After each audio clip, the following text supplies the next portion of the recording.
네, 오늘은 여러분 책 237쪽입니다.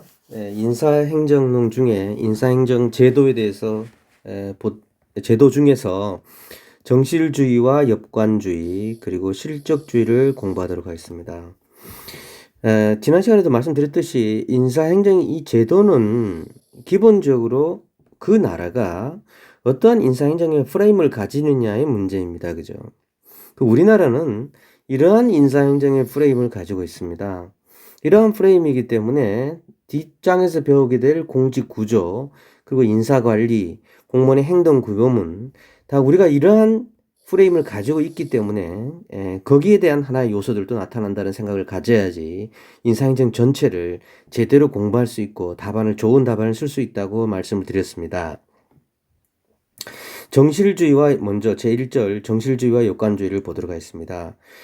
정실주의와 역관주의는 뭐 오늘날 본래의 의미의 정실주의와 과거에 지금 우리가 배우고 있는 이런 의미의 역관주의를 사용하는 나라는 없다, 이렇게 보실 수 있겠습니다. 오늘날에는 그런데 교수님 이거 왜 공부합니까? 이런 극단적인 정실주의와 지금 봤을 때는 극단적인 정실주의와 이 역관주의, 결국 오래전에 시행됐던 정실주의와 역관주의를 보면서 이것에 현대적 변형도 적용할 필요가 있지 않느냐는 그런 현대적 가치를 이해하는 것이 사실 핵심입니다. 그래서 우리가 다음에 실적주의를 배우는데, 지금 실적주의가 주로 이번 시간에 실적주의를 다 뒤에 배우는데요. 실적주의 시대라고 할 수 있겠죠. 하지만 지금도 100% 실적주의만 적용하는 게 아니라 이런 정실주의적 요소, 역관주의적 요소를 어느 정도 흡수할 수도 있지 않느냐라는 게 최근 실적주의의 쟁점입니다. 물론 정실주의적 요소는 좀 어렵지만 역관주의적 요소들은 좀 적용하는 경우가 있습니다. 그래서 이 부분을 보시면 적극적 인사행정은 과거에 정실주의와 역관주의 요소를 그대로 받아들인 것이 아니라 이를 현대적으로 재해석하고 실적재의 보완 요소로서의 고려하는 것입니다. 따라서 현대 인사행정의 발전적 이해를 위해서는 과거의 정실주의와 역관주의를 이해할 필요가 있다는 겁니다. 이거는 바로 현대 인사행정을 보다 명확하게 이해하는 하나의 수단과 방법으로서 과거의 정실주의와 역관주의를 이해할 필요가 있겠다. 정실주의와 역관주의를 한번 봅시다. 이 정실주의와 역관주의는 두 개를 비교할 필요가 있겠죠. 여러분 책 241쪽에 보면 비교표도 나옵니다만, 뭐 쉽습니다. 되게 쉽고요. 이 정실주의는 여러분, 한 가지 생각이 음서제도를 생각하시면 됩니다. 우리나라의 과거에 시행됐던 음서제도를 음서제도가 뭐죠? 우리 아버지가 영의정이면 나도 뭐 관직을 하나를 주는 거, 이런 게 음서지 않습니까? 그죠? 그렇게 생각하시면 쉽습니다. 그래서 정실주의는 혈연, 지연, 학연이나 정치적 충성심으로, 핵심은 개인적 연고에 따라서 들어오는 게 인사행정입니다. 주로 영국에서 발달된 거고요. 물론 이런 정실주의는 뒤에 가면 이런 은혜적 정실주의와 정치적 정실주의를 나누죠. 은혜적 정실주의는 이제 충신에게 좀 더 자리를 주는 거고, 정치적 정실주의는 명예혁명 이후에 의회를 장악한 지도자들이 그들의 지지자에게 관직을 임명하는 정치적 정실주의로 나눠지기도 하는데요. 자, 요 정도로 알아두시면 됩니다. 정실주의. 자, 역관주의를 봅시다. 역관주의는 좀 많이 알아둘 필요가 있겠죠. 역관주의는 영어는 spoils 시스템입니다. 영어로 이 spoils는 전리품이에요. 무슨 말이냐면 전리품. 선거에서 이긴 정당이 자신의 전리품처럼 공직을 가지는 겁니다. 우리나라에서 예컨대 누가 어떤 당이 대통령을 배출하고 여당이 되었단 말이에요. 그러면 상당히 많은 자리를 자신들이 장악을 하잖아요. 이게 바로 전리품이라는 거예요. 이게 역관주의다, 이렇게 보시면 됩니다. 이 역관주의의 핵심적 용어는 뭐냐면, 위에서 제가 뭐라 그랬습니까? 정실주의에서는 개인적 연고라 그랬다면 역관주의 핵심적 용어는 정당입니다. 정당. 정당은 뭐가 목적이죠? 정당은 일반 이익단체와 다른 거는, 정당은 정권 획득을 목적으로 하는 겁니다. 그래서 이 정당이 정권 획득을 한 다음에 그 정당의 충성도나 공헌도를 기준으로 하는 인사제도예요. 19세기 중엽에 미국에서 나타난 교체 임용주의를 얘기하는 겁니다. 그래서 전리품이다. 자, 지금 우리나라도 역관주의, 이 당시 역관주의라고 얘기할 수는 없겠지만 변형이 있을 게 있겠죠. 예를 들어서 지금 우리나라의 민주당, 뭐 또 야당이 있을 수 있다. 야당, 다른 야당 있다. 그 민주당에서 대통령을 배출했잖아요. 그죠? 우리 문 대통령을 배출했습니다. 그래서 국가 공공기관 이런 데 모두 뭐죠? 민주당 출신들이 많이 가죠. 이게 일종의 역관주의적 요소이다. 뭐 이렇게 볼 수 있습니다. 뭐 이 당시의 전통적 의미의 역관이라고 볼 수는 없습니다. 자, 발달 과정을 한번 보면 여러분 역관주의는 중요해서 이런 발달 과정도 이해를 해야 됩니다. 미국 초대 대통령 워싱턴 대통령 여러분 다 알죠. 이 워싱턴 대통령은 어떤 말을 했냐면 공직 임용의 원칙은 인물의 적격성이다 이렇게 얘기를 했어요. 근데 사실은 그 인물이 적격한다 그럴 때 인물이 적격한다 주로 어떤 사람을 하겠어요? 주로 요즘 말 좀 많이 배운 사람들, 뭐 석사, 박사학위를 가지고 있는 수준의 어떤 그런 사람들이나 또 사회적 선망을 갖는 사람들이 많이 되겠죠. 그러다가 1829년 무렵에 국민의 직접 선거에 의해 취임한 잭슨 대통령은 알아두셔야 돼요. 앤드류 잭슨이 1829년도에 대통령이 됩니다. 연두교서에서 사회적 지위가 무관하게 평범한 누구나가 공직자가 될 수 있다. 그리고 공직을 대중화, 정당에 대한 공헌도를 기준으로 하여 공무원을 임용하는 교체 임용주의를 선언합니다. 그래서 역관주의를 채택하게 됩니다. 그래서 자, 역관주의를 최초로 채택해 들어온 사람은 잭슨 대통령이에요. 그런데 사실 이 역관주의를 채택하게 된 배경은 여러 가지가 있죠. 지금도 이 단락을 읽으면서 여러분 느꼈겠지만은 기존에 어떻게 보면 워싱턴 대통령부터 내려왔던 그런 미국의 대통령들이 주로 어떤 좀 가진 자, 상류계층을 중심으로 뽑았던 공직에서 누구나 할 수 있다 이렇게 개방하는 거죠. 그렇다는 얘기는 이 당시의 공직이 어렵다 일하기가 건 아니었다는 거죠. 별로 배우지 않는 누구나 할 수 있는 수준이었다는 거예요, 공직이. 이런 특징이 있었습니다. 뭐 그렇게 뭐 발달된 어떤 그런 행정의 어떤 전문화도 없었고 누구나 할 수 있었다. 그러니까 정당에 대해서 내가 카우보이였어. 우리 이 서부에서 이번 잭슨 대통령을 밀었단 말이야. 그랬더니까 나한테 정당에서 이쪽 서부에 어느 주에 뭐 부주지사자를 하나 줬다든지 뭐 이런 걸 하는 거예요. 그러니까 이 당시의 어떤 그 행정적인 특징들을 좀 반영하는 겁니다. 그러다가 남북 전쟁이 끝나는 1860년대 중반에 절정을 이루었으나 그 패에 대한 문제점도 지적되면서 쇠퇴되었다. 자, 여기 우리 역관주의를 계속 공부합시다. 여러분 책 243쪽을 한번 넘어가 보세요. 자, 지금 여기서는 잭슨 대통령이 시작됐어요. 공헌도를 위해서. 그래서 1860년 절정이 이뤘다. 243쪽에 가봅시다. 자, 봅시다.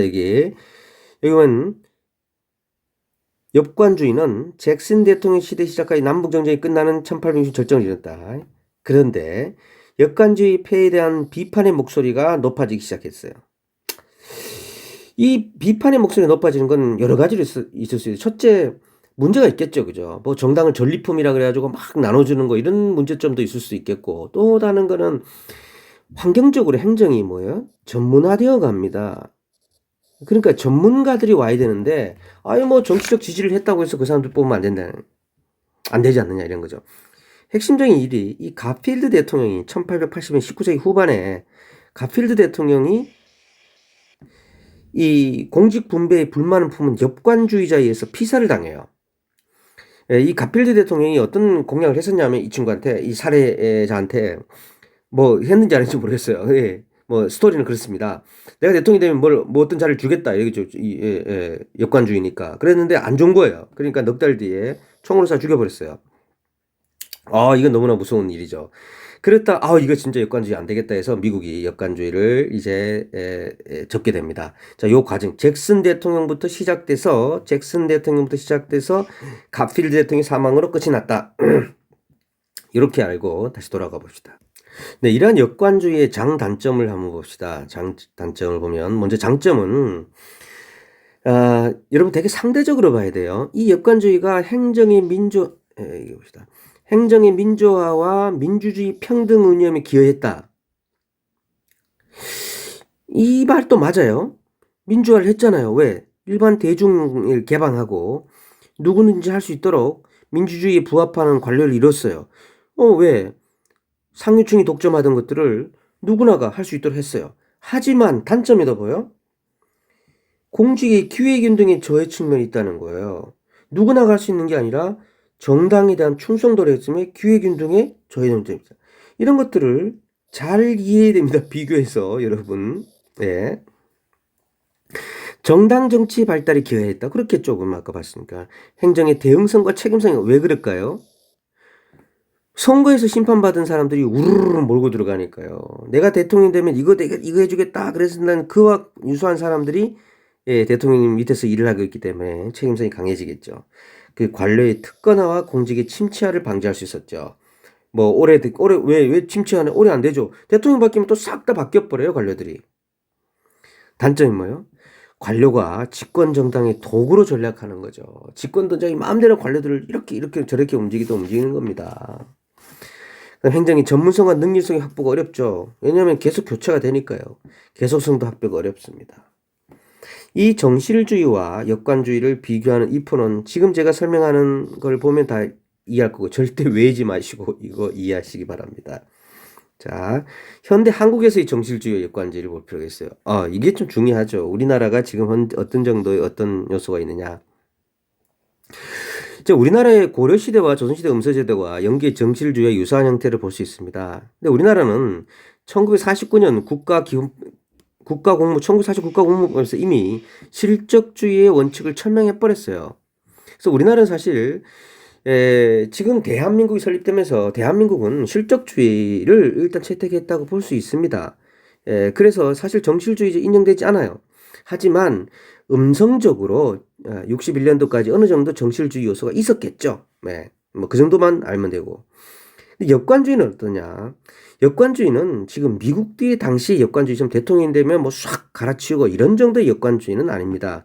하지만 현재 지금 역관주의는 장차관 등 정무직은 바꿀 수 있잖아요. 그죠? 그다음에 청와대 비서실도 바꿀 수 있겠죠. 뭐 이런 것들은 미국의 최근 우리나라에서는 미국의 역관주의와 다르지만 유사한 요소를 갖춘다고 볼 수 있겠다. 그런 사례로 제가 세 가지를 제시했습니다.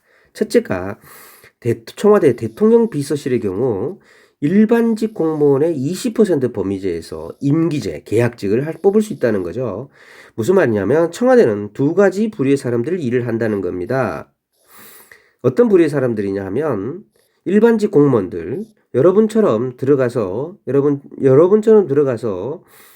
교육부에 들어갔단 말이에요, 여러분들이. 교육부에서 일을 하다가 청와대에서 교육부와의 연관을 위해서 교육부 직원이 청와대에 파견을 가는 겁니다. 이게 일반직 공무원이고요. 그게 아니고 정당으로부터 집권 정당으로부터 직원을 뽑는 것, 이게 일종의 임기제입니다. 물론 집권 정당으로부터 뽑지는 않겠죠. 여러 가지 절차를 거치겠지만 주로 대체로 대통령과 뜻을 같이 하는 집권 정당으로서 보는 게 임기제 공무원들이 20% 범위 내에서 할 수 있도록 하겠습니다. 이런 것들도요, 마음대로 하지 못하고요, 여러분. 대통령실 직제 한번 찾아보세요. 대통령실 직제라는 게 있어요. 대통령실에 조직을 할 때 뭐는 몇 명을 둔다 이런 게 있습니다. 그리고 고위공무원에 속하는 공무원도 30% 범위 내에서 별정직으로 뽑을 수 있습니다. 이렇듯 대통령실을, 다시 말하면 대통령 비서실, 우리나라의 청와대에도 이렇게 일반직, 계약직을 뽑아서 대통령과 뜻을 같이 하는 분들을 같이 일하고 만들어놨다. 이런 것도 일종의 역관주의적 요소이다. 그 다음에 각 모든 부처의 직제에도 대통령 영리의 직제가, 대통령에도 장관 밑에 정책보조관 2, 3명을 둘 수 있도록 해놨어요. 그래서 아까 교육부는 교육부 장관님 밑에 교육부 직제를 한번 보세요. 찾아보면 교육부 장관님 밑에 뭐 한 3명 정도의 정책 보장을 줄 수 있을 거예요. 근데 교육부 장관이 홍길동이라 그래서 홍길동의 뭐 친구, 동생을 이렇게 될 수 있냐? 그건 아니에요. 물론 그럴 수 있겠죠. 하지만 통상적으로 홍길동이 교육부 장관이 됐다 하더라도 이 교육부의 이 장관 보좌관 못쓴 들은 홍길동의 몫이라기보다는 사실은 홍길동의 장관을 뽑은 이 당의 몫인 경우가 많습니다. 그래서 주로 당에서 가는 경우가 많아요. 그래서 역관주의적 요소다. 그래서 셋째로 우리나라 국가공공기관 여러분 공공기관 공사라고 얘기하죠. 거기에도 339개가 있는데 이런 곳에도 사실 많은 임원들이 역관주의적 요소로 임명된다. 이렇게 볼 수가 있겠다는 겁니다. 다음 실적주의입니다. 실적주의는 여러분 실적주의는 이제 우리나라의 지금 메인이죠. 그러니까 실적주의는 뭐냐? 그럼 여러분 머릿속에 공직이란 이런 것이다. 그 제도가 실적주의 제도라고 볼 수가 있겠습니다. 여러분 머릿속에 있는 제도. 보시면 실적주의란 공무원의 승진, 임용, 승진, 평가 등이 뭐에? 개인의 실적에 따라 결정되는 제도이다. 뭐 중요한 건 여기서 그 실적이란 뭐냐? 그 실적인 개인의 능력, 자격, 기술, 업적, 성과 뭐 이런 것들이다. 이런 것들에 의해서 그 사람의 승진이나 이런 것들이 결정되는 제도이다. 라는 게 실적주의입니다. 그 실적주의 논쟁의 쟁점은 실적주의 정책의 쟁점은 물론 실적주의 특징도 이해 중요하지만 이 실적주의가 최근에 뭔가 이 보완을 해서 적극적 인사행정을 하게 된다. 그러니까 경직된 실적주의가 아닌 보완해서 적극적 인사행정을 하게 되는데 이걸 이해하는 게 중요하고요. 그 다음으로는 다음번에 우리가 다음 시간에 직업공무원제를 공부할 때 실적주의와 직업공무원제가 어떤 차이와 유사성이 있느냐 이걸 함께 이해하는 게 대단히 중요합니다. 이게 실적주의의 핵심이다 볼 수 있습니다. 등장 배경을 한번 보도록 하겠습니다. 19세기 중후반 자본주의와 산업화의 급속한 진전으로 정부의 역할이 확대되면서 이 행정국가화 현상이 발생하게 되죠. 그러자 기존의 역관주의로 임명된 사람으로서는 전문성의 한계를 느꼈습니다. 그래서 안 되겠다. 그래서 실적주의가 형성이 되게 됩니다. 또 하나는 특정한 국민들의 이익을 대변한다는 문제가 있죠. 뭐가? 역관주의는 그런 측면이 있었다는 거예요. 왜냐하면 특정 정당이니까. 그래서 보편적으로 행정은 그러다 보니 보편적으로 행정을 할 수 있는 게 아니라 정당 정치에 애속된 행정에 독립적 역할의 필요성이 강조되겠다. 그래서 정치행정 이원론이 힘을 얻게 됩니다. 그리고 결국 실적주의는 정치행정 이론론적인 것보다는 정치행정 이원론적인 게 가깝다. 등장 배경에서는 왜 그러냐면 정치와 별도로 그 사람의 능력에 따라서 선발한다는 거죠. 역관주의가 정치행정 정치행정 이론론적인 요소라면 실적주의는 정치행정 이원론적인 요소이다. 미국과 영국의 실적제 이거 중요합니다. 이해해 두셔야 돼요. 영국의 경우는 급속한 산업혁명을 겪으면서 정부의 역할이 확대 강화되자 실적주의가 필요했죠. 기존의 정실주의를 없애고. 그게 1870년 비슷한 시기입니다. 미국과 제2차 추미론령 꼭 알아두시기 바랍니다. 이게 정실주의를 종식시키고 실적주의로 넘어가는 계기가 됐고요. 미국의 경우는 아까 말했지 역관주의가 잭슨 대통령부터 시작돼서 가필드 대통령이 피살되면서 역관주의가 없애되면서 1883년 상원의원 펜들턴에 의한 제정된 펜들턴법 행정학에서 가장 시험 많이 나온 것 중에 하나가 이겁니다. 펜들턴법에 의해서 미국은 역관주의가 총결되고 실적주의가 등장하게 됩니다. 알아두시기 바랍니다. 자, 실적주의의 특징 뭐겠어요? 실적주의의 특징은 정치적 영향력을 배제하기죠. 기존의 역관주의가 지나치게 정치적이었다면 그러고 능력 중심의 인사입니다. 이 두 가지가 특징이겠죠. 한번 봅시다. 그래서 실적주의는 자 여기서도 실적주의도 자 여기의 특징도 나중에 한계하고도 잘 비교해야 됩니다. 실적주의 특징이 뭐예요? 공직의 기회균등이에요.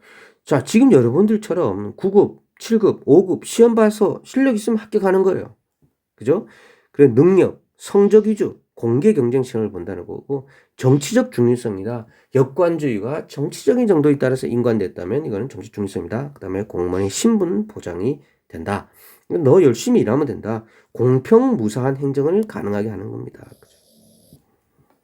근데 이 단점이 중요해요. 단점. 장점보다 단점이 중요해요.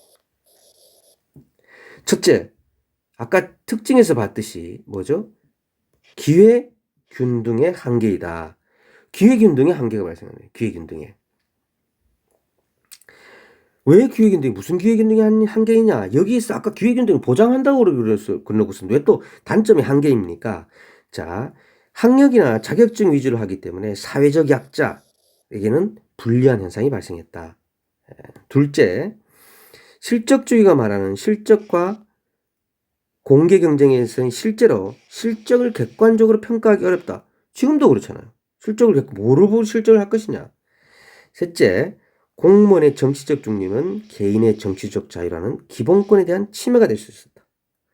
마지막으로 공무원의 신분 보장은 공직의 역동성을 정의하고 공무원의 특권화, 보수화를 초래할 가능성이 있었다. 이런 실적주의의 단점은 굉장히 중요합니다. 다음으로 내가 중요하다는 뭐죠? 적극적 인사행정을 보도록 하겠습니다. 자, 적극적 인사행정은 기존의 실적주의를 보완한 겁니다. 기존의 실적주의에서 다른 요소들을 보완한 게 적극적 인사행정이다. 자, 봅시다. 실적주의가 정실 역관주의의 부정적 요소를 극복하기 위한 것이라면 중점을 둠에 따라 소극적으로 운영됐다는 것 지나치게.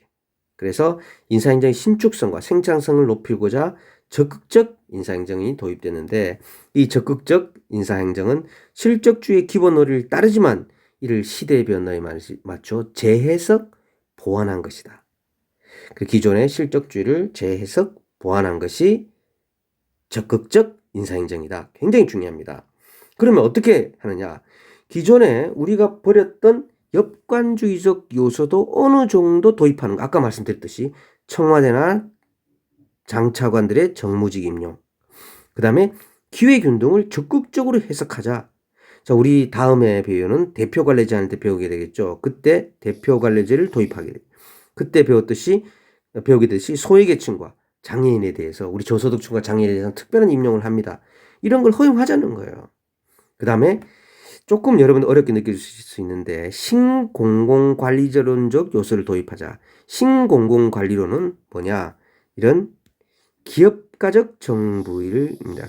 정부를 기업가적 요소를 도입하자는 거죠. 그래서 도입해서 경쟁, 성과, 분권 중심으로 가자. 그래서 공직도 개방하자. 개방해서 경력직을 뽑아서 7급, 5급에 경력직을 임용하자. 이런 요소를 말하는 겁니다. 그래서 중앙인사기관에 집중된 인사기능을 각 부처 위임하는 분권화도 추진이 되었죠. 아까 말씀드렸듯이 우리나라의 실적주의는 일단 우리나라는 1949년도 국가공무원을 만들 때부터 이미 실적주의를 채택하고 있고요. 그래서 뭐 좀 이건 좀 쉽습니다. 실적주의의 쟁점이 뭐냐? 실적주의의 쟁점은